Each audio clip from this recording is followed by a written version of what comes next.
Hey, this is Max. Welcome back to another CSR2 video. So today when I logged in, a new updated terms of service was popped in front of my face with an accept button. So before we accept, let's take a quick look at what we're actually accepting. I bet you most of you, if not all of you probably, did not bother to read this thing and just clicked accept, because that's what we do, right? Nobody likes to read this. So let's summarize these sections real fast and at least get an idea of what they're making you accept. 1.1 basically says this, and the important part's down in the bottom. The top part is you're an individual, you're accepting blah, blah, blah, blah, blah, blah. The key here is minors under 18 must ask their parent or guardian to review and explain this agreement. Not going to happen. But even if you don't review and explain it, what the adults is agreeing to is if you're the parent or guardian, you are legally and financially responsible for all your actions while using or accessing the service. Aha.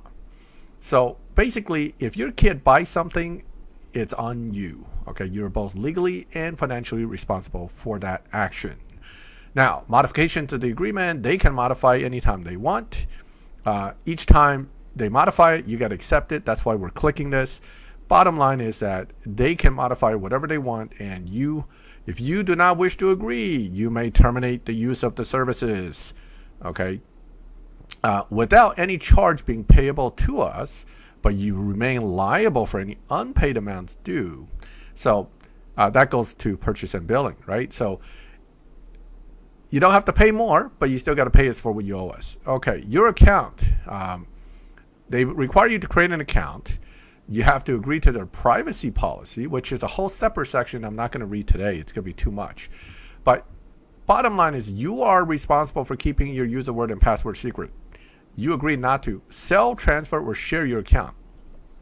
That's going to be key. There are people that put their account up for sale. Well, technically you're agreeing not to do it.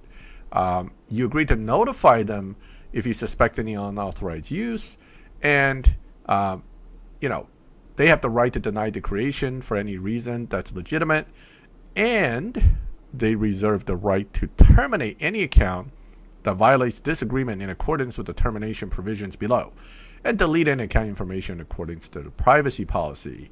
Limited license coming right up, because one of the key things is people feel they bought something. Well, what you bought is a limited license to the IP, the intellectual property. That means virtual items, services, etc.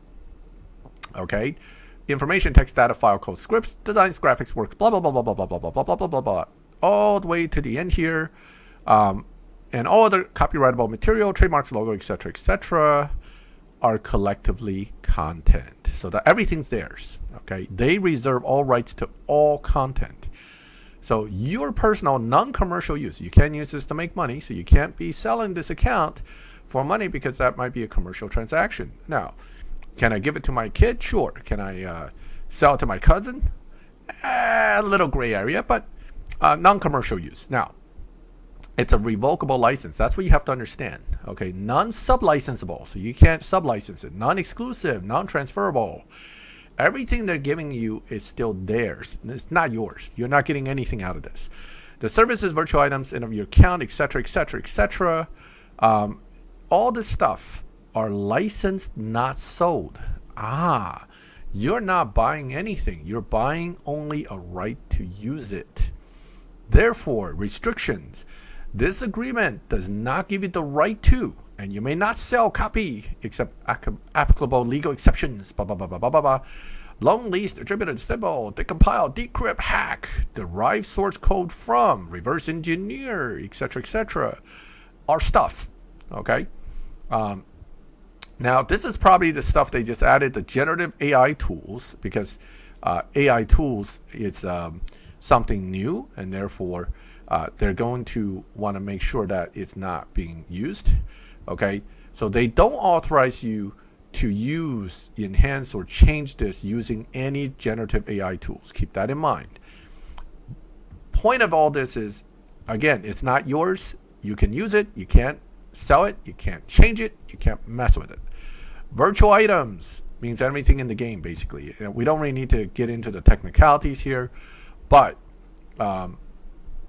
it's all game specific. And the reason why they keep saying virtual item is that The price availability of virtual items to purchase requires subject to change. For one, they can change that anytime they want.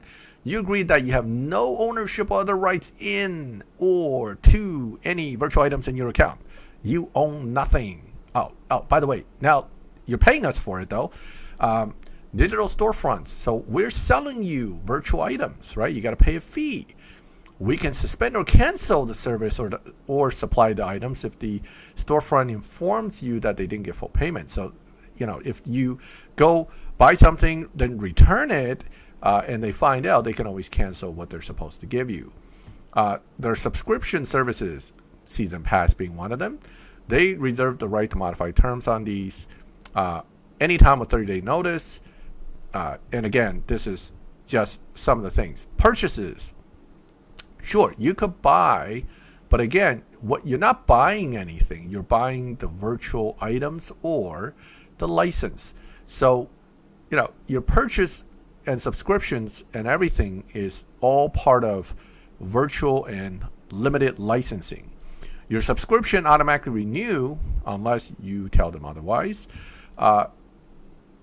You can cancel a subscription at any time, which will prevent auto renewal. But in the meantime, this sounds like they're gonna make some of these things subject to automatic renewals. So if that's something you want to do, like you always buy the race pass, well, maybe they'll start issuing some kind of long-term automatic renewal race passes. So you have to if you do not cancel after receiving notice of a changed term of the subscription, including the amount of fee, that's on you. Okay, user-generated and custom content. This is stuff that goes to stuff that YouTubers and others may create, or somebody may create for the game. Anything you create, okay, you have your rights of anything you create under the law. However, you do not hold any rights to copyright other intellectual property interest in exchange for rights licensed to you in this agreement. So you are automatically granting them a worldwide, royalty-free, non-exclusive, and sub-licensable right to use. So you cannot do anything with their stuff, but they can do anything they want with your stuff. That's all that says. Okay. Right to custom content. They reserve all rights to ownership of all custom content under the law. Okay. Your creation of the content results you in if it results in holding any intellectual property rights. In exchange for the rights licensed to you, you're giving them those rights away. So basically, they're already telling you create something that's cool, you already gave them the rights. So this is the kind of stuff where a kid draws a Marvel character, sends it to Marvel, and Marvel ends up using it as their character. But if you sign something like this, you can't turn around and go, "Hey, Marvel, you owe me that character. That's my creation." No. So any YouTube videos that comes up with something cool that, for example, a video that says how to be Shaxx, if they took that video and marketed it as their own suggested video for you to watch, etc., that's their right. They can do that with a custom creation of yours. Okay, without getting too much deeper into this, right to remove. They have no obligation to host, maintain, or whatever your stuff, and they can modify, take down, suppress, block, hide, remove, delete any of your content. That goes right to YouTube videos they don't like. If they feel they need to, they can take care of your ask the account or document or videos to be taken down.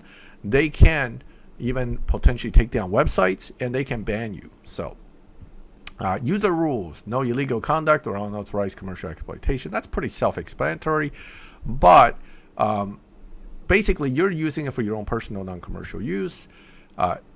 You should not be selling anything in the services. Selling hacked card. Well, no. I'm sure it doesn't apply. Okay. Respect intellectual property. You are supposed to respect their intellectual property. Code of conduct. You agree not to use improper or unauthorized means to interfere with adversely impact others' ability to use the service. You will not use the service to create, upload, or distribute any material that violates, invades another's privacy. That's kind of important. You will not use the service to create, upload, or distribute any material that's knowingly or intentionally misleading, false, or fraudulent. Okay, not spamming with it. You will not shockingly contain actual shockingly realistic depictions, descriptions of gore. Okay, that's more. This is all child protection and legal stuff that they are required to kind of put in. No abuse, no bullying, no, let's see, disorder, suicide. Yeah, this is all because of people having mental issues, suffering from harassment, abuse, etc. All those things. This game isn't likely to lead to a lot of that since we don't have a live chat in live racing or showdown. Thank God. Although some of us would like that, it would be nice to be able to talk to the other side about, hey, are you stuck or are you cheating? But regardless, not having the chat actually is better in some ways because there's some very toxic stuff going on over chats. Now, you will not use service to create, upload, distribute material conduct that constitute hate speech or behavior. Interesting. I've seen some names, in-game names on live racing, which may even qualify as such, but you know, it is there in the agreement that you wouldn't do it, but people do it anyway. Unless they get caught or somebody report them, probably nothing happens. Now, so this is important. No technical exploits. Ooh, technical exploits.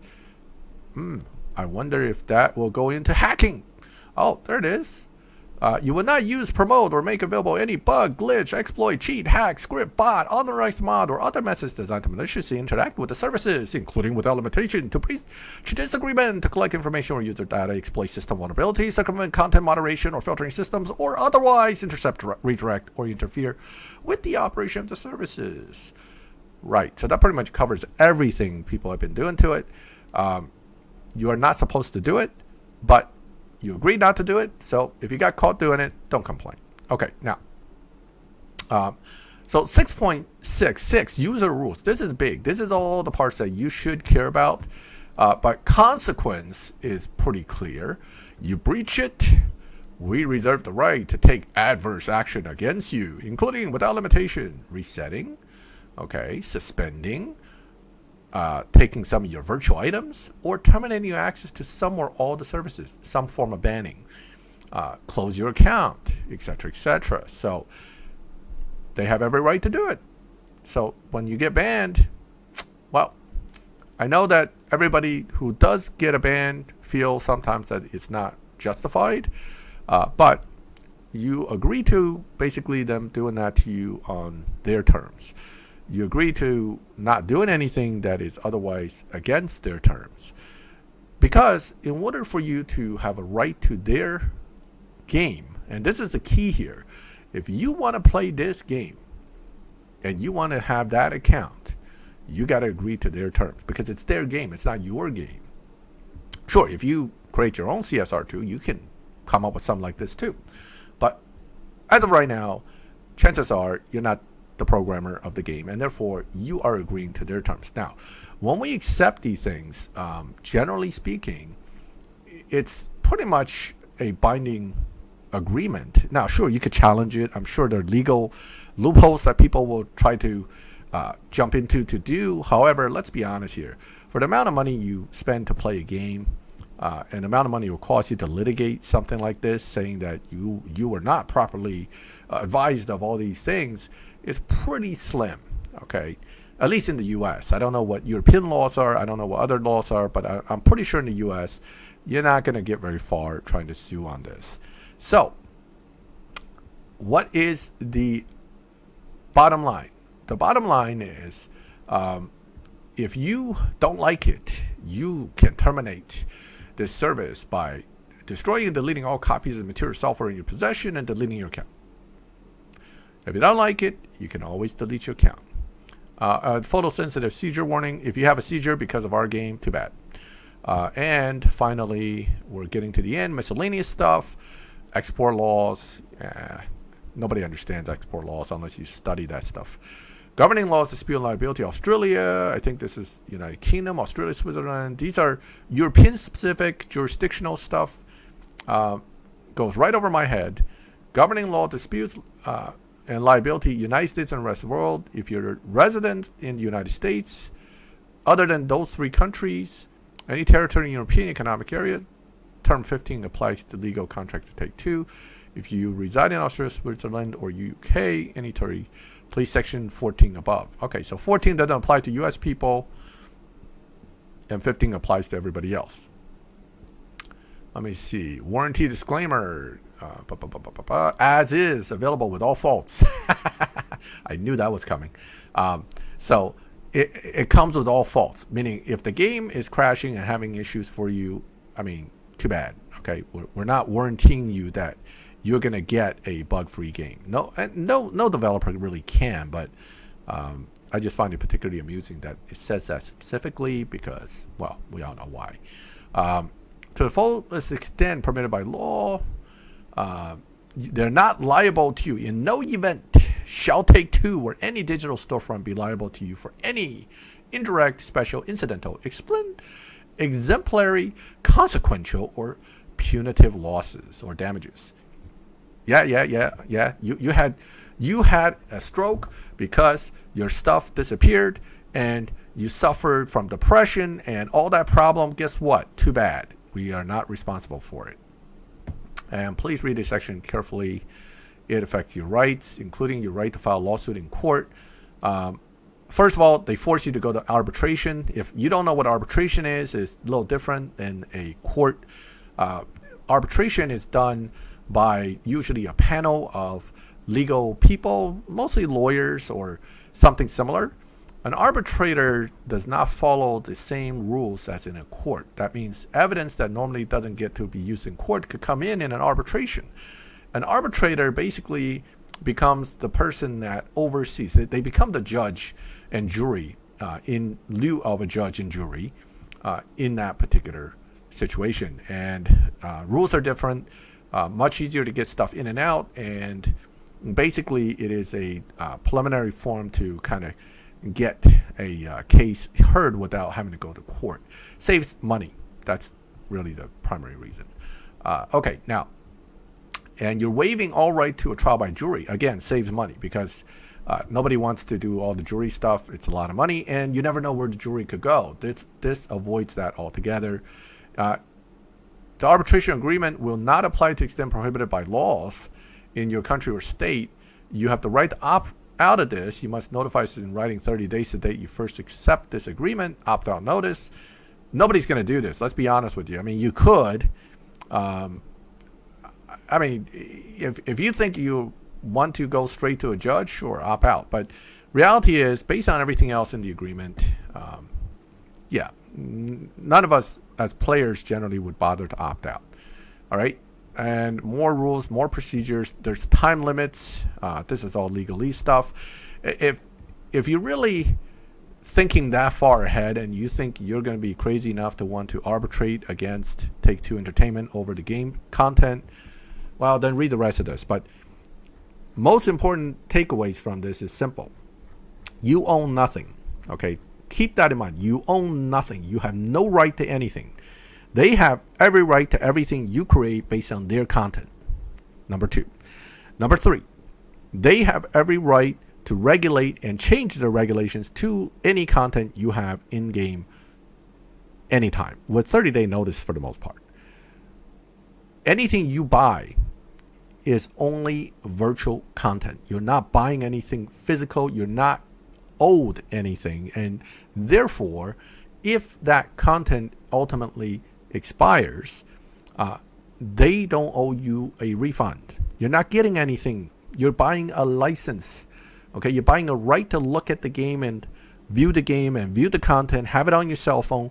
But if and when Take-Two decides that, all right, this game's over, we're going to delete it, they can do that. And finally, they can ban you for whatever they feel you violated anywhere within this agreement. And let's be honest here. The language is very broad, okay? So anything they feel you are in violation of, they can more or less point right to say you have violated user rules without specifying what, because they don't really need to, because it basically covers anything and everything. Okay? You use bad language. We found out you are banned. That's their right. They can do that. All right. So that is what you didn't read and accepted today. I hope this video is helpful to help you break some of that down. Let me know if there's anything in there you read that I totally missed and that you feel it's important to share with everybody. And, give me some feedback on your thoughts. If you like the video, leave a like. If you like my channel and like this kind of videos, subscribe, hit the bell, and you'll be notified when I put up new videos. And as always, thank you for watching my videos. I'll catch you next time.